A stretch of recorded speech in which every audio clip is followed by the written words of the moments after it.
Welcome back. Kaiju number 8 के season 2 का दूसरा एपिसोड सामने आ गया है। जैसा कि हमने पहले एपिसोड में देखा था कि काफका को फर्स्ट डिवीजन में डाल दिया गया था और हम फर्स्ट डिवीजन के कैप्टन गेन नारोमी को देख पाए थे, जिसकी ताकत अलग ही लेवल पर है और उसने गोडजिला टाइप मॉन्स्टर को भी आसानी से टपका दिया था। अगर आपको ये एपिसोड देखना है तो इसका लिंक नीचे डिस्क्रिप्शन में आपकी राह देख रहा है। और चलो शुरू करते हैं दूसरे एपिसोड को।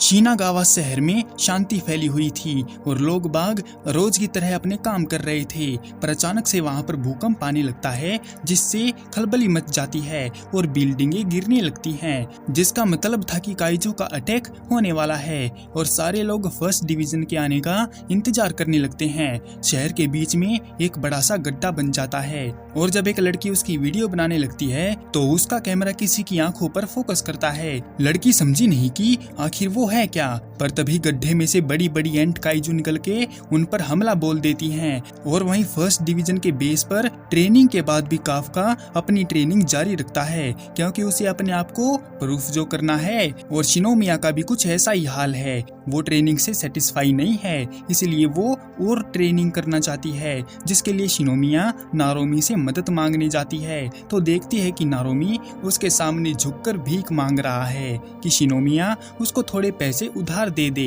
क्योंकि पता नहीं उसका बैंक अकाउंट खाली कैसे हो गया।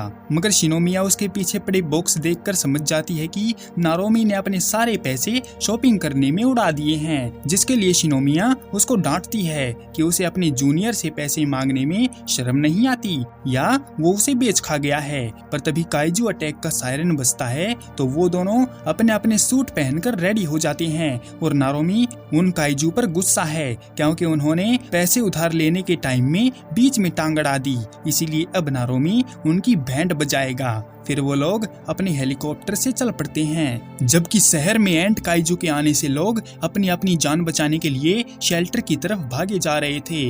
मगर एक गाड़ी के पीछे दो भाई बहन डरे सहमे बैठे हुए थे ताकि काइजू उन्हें देख ना पाए। लेकिन वो भागते क्यों नहीं? क्योंकि उसकी बहन के पैर पर चोट लगने से वो इंजर्ड हो गई है और भागने के काबिल नहीं है, इसलिए उसका भाई उसकी रक्षा करने के लिए वहीं पर बैठा है।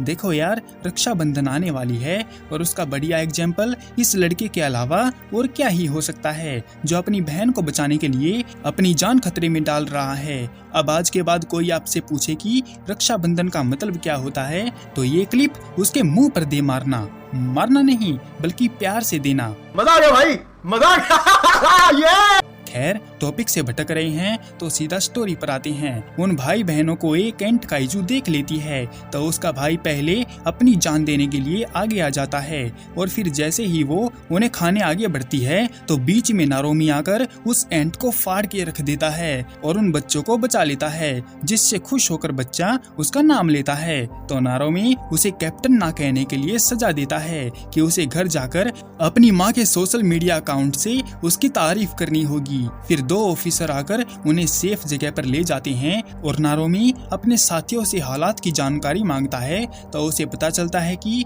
काम बढ़िया चल रहा है और जल्द ही सब कुछ उनके काबू में होगा। ये सुनकर नारोमी काफका और शिनोमिया को गाइड करता है कि जब तक सारे लोग सेफ नहीं कर दिए जाते वो कुछ ना करे, और जैसे ही उन्हें लगे कि सारे काइजू न्यूट्रलाइजेशन जोन में हैं और अब उनकी बारी है तो वो अपना जलवा दिखा सकते हैं, जबकि कंट्रोल रूम में बैठे लोग ऑफिसर्स पर नजर बनाए हुए हैं। इसाओ कहता है कि उनका काम बस काइजू को टपकाना है, अब चाहे उनको इंसान टपकाए या फिर उन्हीं की बिरादरी वाला कोई काइजू, इससे इसाओ को कोई फर्क नहीं पड़ता। ऑफिसर एंट पर हमला करते हैं और उन्हें जोन से बाहर नहीं जाने देते। फिर वो शिनोमिया को बता देते हैं कि बाकी काम उनका है। तो ये सुनते ही शिनोमिया अपना गंडास निकाल लेती है और अपनी पावर को अनलीश करती है। टीम को ऑर्डर दिया जाता है कि मुसीबत पड़ने पर शिनोमिया की मदद की जाए, मगर उन्हें तो नहीं लगता कि लड़की को मदद की जरूरत पड़ेगी, क्योंकि वो एक एक काइजू को ऐसे मसल रही है जैसे कोई चींटी। जिस पर शिनोमिया कहती है कि वो इतनी ताकतवर नहीं है, बल्कि उसकी जगह मीना होती तो एक ही झटके में वो काइजू को ढेर कर देती। मगर शिनोमिया एक शिनोनोमे नाम की लड़की की जान बचाती है तो वो उससे चिढ़ जाती है कि उसे बड़ा गंडास मिल गया है, तो क्या वो सबसे पावरफुल हो गई? अगर ऐसी बात है तो उसके पास भी सबका बैंड बजाने के लिए एक मशीन गन है। फिर वो दोनों लड़कियां मिलकर काफी सारे काइजू को खत्म कर देती हैं, जबकि एक ऑफिसर इस बात पर गुस्सा है कि कोई लड़की उससे ज्यादा ताकतवर कैसे हो सकती है। और वहीं पर नारोमी को एंट काइजू देखकर हैरानी होती है, क्योंकि वो तो जमीन के अंदर रहा करती थी और अंडरग्राउंड टनल बनाते हुए एक आधी नजर आ जाती थी। मगर इनका इतनी तादाद में हमला और ताचिकावा बेस पर एक साथ अटैक इस बात की ओर इशारा कर रहा है कि ये किसी के ऑर्डर पर चल रही हैं। और उधर काफका को सावधान किया जाता है कि उसकी साइड काफी सारे काइजू आ रहे हैं, इसीलिए वो तैयार रहे। जबकि कंट्रोल रूम में बैठे लोग भी उसका जलवा देखने के लिए बेताब थे। और जैसे ही काइजू काफका के करीब आते हैं तो काफका अपने आधे रूप को बदलकर उन पर हमला करता है। लेकिन ये क्या, एंट उसको एक झटके में दूर फेंक देती है। काफका को लगा कि आधे रूप से काम नहीं चलेगा, इसलिए वो अपने फुल फॉर्म को ट्रांसफॉर्म करने लगता है। पर अचानक काइजू वाली स्किन टूट जाती है और काफका ट्रांसफॉर्म नहीं हो पाया। और तभी मौका देखकर एंट उसको लात मारकर दूर गिराती है। काफका को देख रहे ऑफिसर कंफ्यूज हैं कि काफका काइजू क्यों नहीं बन पाया। पर तभी उनको किसी दूसरे काइजू का सिग्नल डिटेक्ट होता है जो कि बहुत पावरफुल है, जिससे नारोमी का शक सही निकलता है कि कोई एंट को कंट्रोल कर रहा है। इसके बाद काफका के पास वाली जमीन हिलती है और उसमें से एक बड़ी सी एंट निकलती है, जिसके अंदर से काइजू नंबर 9 बाहर निकल के आता है और उसे देखकर सबके पसीने छूट जाती हैं। असल में काइजू नंबर 9 नंबर 8 की पावर को डिटेक्ट करते हुए वहां पर आया है, मगर वहां तो कोई भी नहीं है, बस एक टुच्चे से इंसान को छोड़कर। पर तभी नंबर 9 को शक होता है कि कहीं ये टुच्चा ही तो नंबर 8 तो नहीं है। उसने चेक करने के लिए उस पर अटैक किया तो काफका उसका मुकाबला करने के लिए ट्रांसफॉर्म होने लगता है, लेकिन फिर से फेल हो जाता है। और जब उसकी जानकारी नारोमी को दी जाती है तो वो काफका को बचाने के लिए भागने लगता है, क्योंकि इंसानी रूप में नंबर 9 काफका को टपका देगा। मगर तभी उसका रास्ता एक एंट रोक लेती है और वहां से भी एक और काइजू नंबर 9 निकल जाता है। नारोमी कंफ्यूज है कि एक नाम के दो काइजू कैसे हो सकते हैं। इतना ही नहीं, बल्कि जो काइजू ऑफिसर ने मारे थे वो फिर से जिंदा हो जाते हैं, जैसे ताचिकावा बेस पर नंबर 10 ने किया था। सबको समझ नहीं आता कि क्या करें, क्योंकि बहुत सारे काइजू के एकदम से बढ़ने पर अब तो वो बुरी तरह से फंस गए हैं और नंबर 9 भी लड़ने के लिए तैयार खड़ा हुआ है।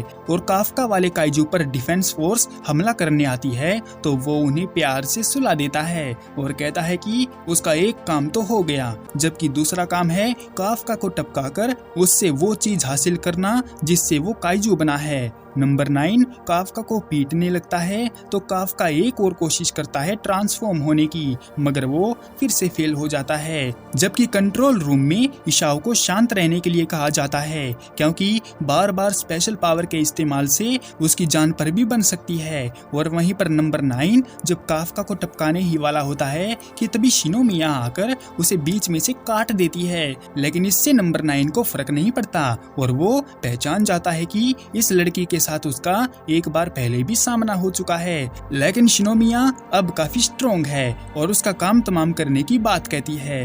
और वहीं पर जब नारोमी की साइड वाला काइजू उस पर हमला करता है तो नारोमी उछलकर एक बिल्डिंग पर जाता है, जहां से वो तेजी से नंबर 9 पर टूट पड़ता है और उस पर एक तगड़ा सा अटैक करता है, जिसे देखकर इसाओ कहता है कि ये तो बस ट्रेलर था, पूरी मूवी अभी बाकी है। इसाओ हमें कौन सी फिल्म दिखाने का प्लान बना रहा है देखेंगे नेक्स्ट वीक के 3rd एपिसोड में। तब तक के लिए सायोनारा।